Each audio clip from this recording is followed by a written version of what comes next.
1980년 5월 18일 호해. 비상계엄, 전국 확대, 모든 정치활동 중지, 각 대학 당분간 휴교. 이거 뭐지? 분위기 묘한데요? 좀 더 읽어보도록 하겠습니다. 비정치적인 옥녀의 집회는 신고해야. 신문, 방송보도. 제가 잘못 읽었나요? 사전 검열 받아야? 정당한 이유 없는 직장 이탈, 파업 금지. 사전 검열? 이건 명백히 민주주의의 후퇴입니다. 어떻게 된 걸까요?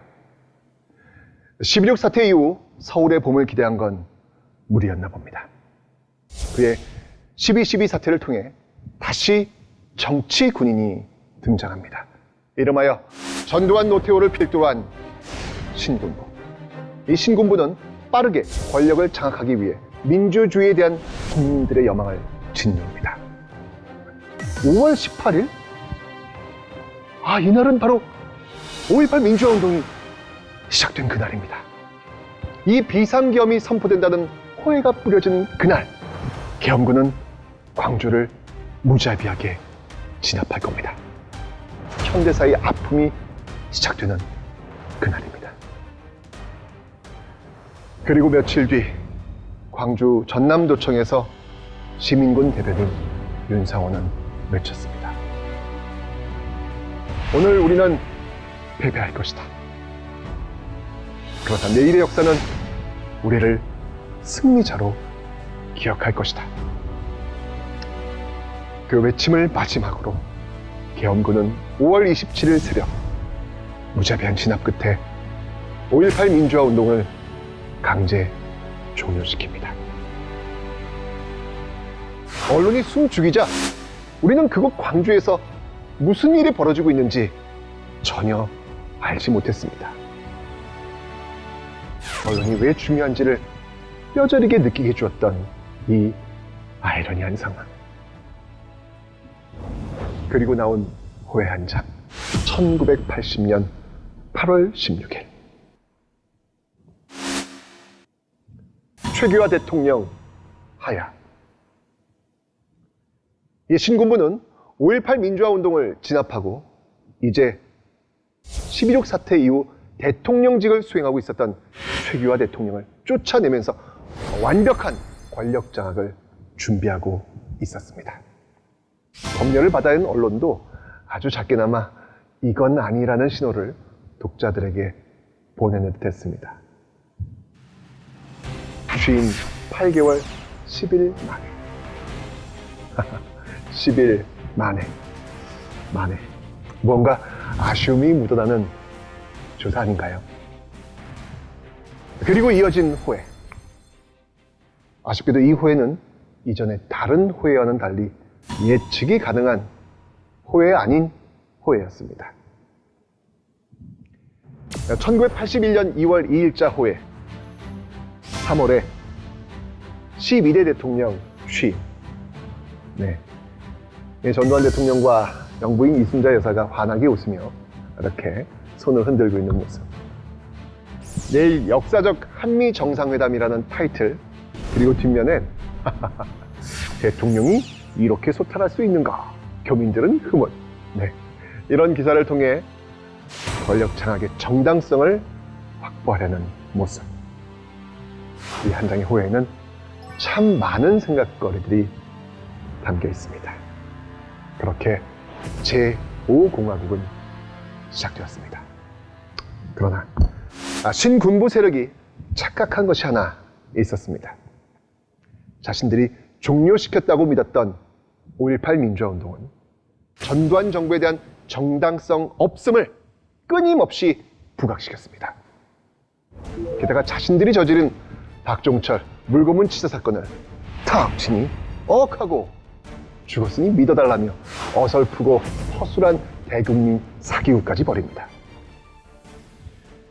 결국 전두환 정부의 발표는 완전 거짓이라고 발표하는 양심선언을 일부 언론이 실어 나르며 막장으로 치닫고 있는 전두환 정부의 치부를 온 천하에 알리게 됩니다. 이에 분노한 시민들은 전두환 정부 전면 아웃을 선언하며 광장으로 나오기 시작했습니다. 그러나 전두환 정부는 눈 하나 깜짝하지 않고 1987년 4.13 호환 조치를 발표합니다. 자신들이 만든 체육관 대통령 선출헌법을 계속 지키겠다는 그 강렬한 의지의 표현. 유신 체제에서도 대통령을 체육관에서 선출했고 5공화국에서도 대통령을 체육관에 선출하는 이 우픈 세상. 거리로 나온 시민들은 기필코 이번만은 대통령을 자기 손으로 뽑겠다며 큰 목소리로 외치기 시작했습니다. 호환철폐, 독재타도. 그때 그들의 손에 들린 한 언론사의 사진 한 장. 연세대학교 이한열 학생이 쇠탄에 맞아 피 흘리며 쓰러지는 모습. 이 사진을 본 시민들은 분노하며 울부짖었습니다. 다시는 이런 세상을 우리 아이들에게 물려주지 않겠노라. 다짐하고 또 다짐하며 뜨거운 6월의 거리를 가득 메워나갑니다. 1987년 6월 항쟁의 서막이 오른 것입니다. 호환철폐, 독재타도. 1987년 6월 29일 이전과는 다른 세상의 시작을 알리는 위대한 호해가 발행됩니다. 노 대표 직선제 개헌 선언. 시민이, 국민이 이겼습니다. 드디어 시민들이 그토록 염원했던 대통령 직선제를 쟁취한 것입니다. 후회요! 후회요! 거리에 뿌려지는 6.29 선언 호해. 시민들은 너나 할 것 없이 이 호해를 집어들고 보고 또 보면서 감격의 기쁨을 누렸습니다.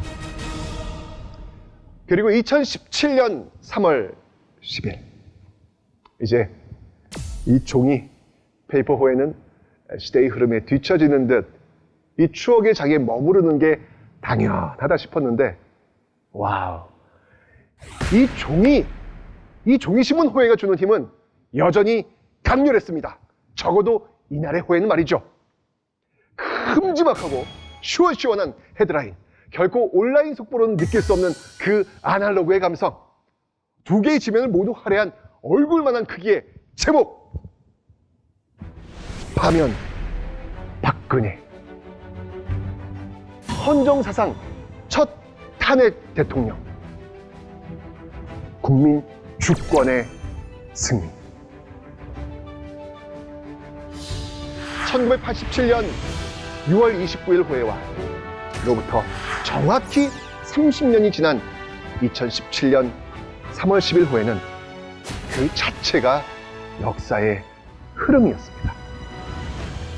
이 대통령을 직접 뽑겠다는 이 시대정신을 담은 6월 29일의 호해, 대통령을 직접 탄핵시키겠다는 시대정신을 담은 3월 10일의 호해. 이 30년이란 이 시간의 터울을 이렇게 언론을 통해 바라보니까 대한민국 민주주의의 역동성을 볼 수 있습니다. 하루하루 그날의 기사를 생산해내는 언론, 기사만 보면 그저 그날 소비되어 버리는 이야기인 듯하지만 시간이 흘러 그 쌓여진 하루하루의 기사는 이미 시줄과 날줄이 정교하게 얽힌 역사가 되어버렸다는 사실에 깜짝 놀라게 됩니다. 시대정신에 늘 예민한 촉수를 세우며 그에 부합하기 위해 늘 시민과 함께했던 일부 언론, 그리고 언론인들에게 경의를